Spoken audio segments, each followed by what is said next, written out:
Dumating na nga yung in-order kong gulong sa Shopee. Ayan. In less than 3,000 pesos, may dalawang pares ka ng gulong. Pasok natin para ma-check sa garahe. Ayan, Safeway nga pala yung brand ng tires. Kasi papalitan ko na rin yung rear tire ko. Kasi medyo upod na. May libreng dalawang sealant, tsaka pito. Yung size ng papalit natin sa likod, 130, 70, 13, tsaka yung papalitan sa harap, 110, 70, 13. Mas comfy kasi pag mas malaki yung gulong. At ayan, pupunta na ako sa shop. Sinabit ko lang pala sa balikat ko, tinipit ng leeg ko yung gulong. Medyo mahirap magbalanse, pero walang mahirap. Basta para sa motor, di ba? Andito na nga pala ako sa ARM Motorcycle Shop. At dito tayo magpapakabit. Kasi tropa natin yan.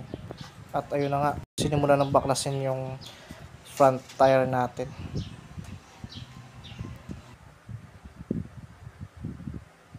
Kahit mano-mano lang, maingat naman. Tsaka ito yung pinaka-exciting part, yung unboxing. Kinumpara nga yung stock natin sa nabili nating tire. Medyo matangkad lang siya pero magkasing laki din naman. Mas lalaki pa yung tingnan mamaya pag nahanginan. Kasi 70 yung height ng Safeway. Unlike sa stock, 60 lang. At maingat naman yung kinabit yung new tire.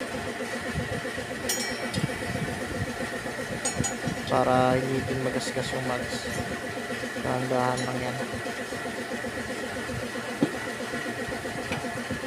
Wala kasing machine dito eh. Pero kahit paano, okay naman para sa akin. Ito yung satisfied part. Yun, pumasok na. Ito nga pala yung stock mo.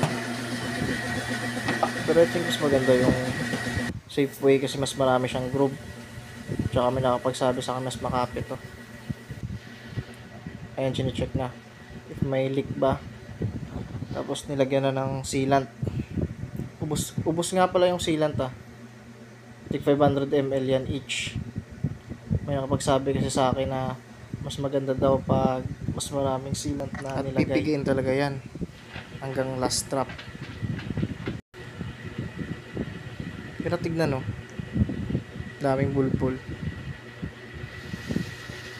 Hindi ko na nga pala nadala sa video. Kinargahan ulit ng hangin yan. Tsaka chinek yung gauge. Ayan na.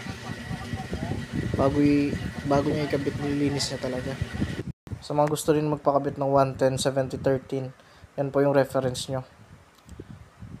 Compare nyo dito sa 130, 60, 13. Mas malaki talaga siya titignan. Kasi nag-create ng illusion yung height niya sa lapad.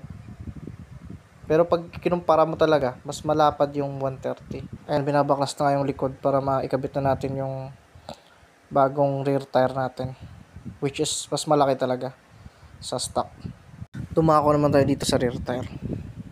Yan, nilalagyan na ng sealant. Ubus nga pala ulit yan 500 ml. Matapos nga pala lagyan ng tire sealant, kakargaan ulit ng hangin para ma-check if may leak. Pag okay na, doon na i-check yung tire pressure. Nasa 32 to 34 PSI nga pala yung karga ng gulong or yung kanyang tire pressure sa ganitong size.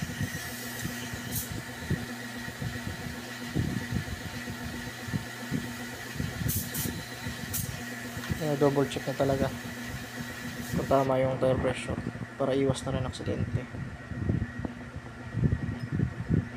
Ayun, as you can see, diba, lumaki na siya. Mas comfortable kasi pag mas malaki yung gulong. Ayan, as you can see, konti lang talaga yung clearance niya sa baba tsaka sa mudguard. Pero hindi naman yan sumasayad. Saktong sakto lang. Ito, tignan nyo for reference yung rear. 130, 70, 13 yung size. Tsaka nasa 32 to 34 PSI tire pressure. Binabalik na nga yung caliper. Sinifix na ulit. Tsaka higpitan na din ng torque wrench.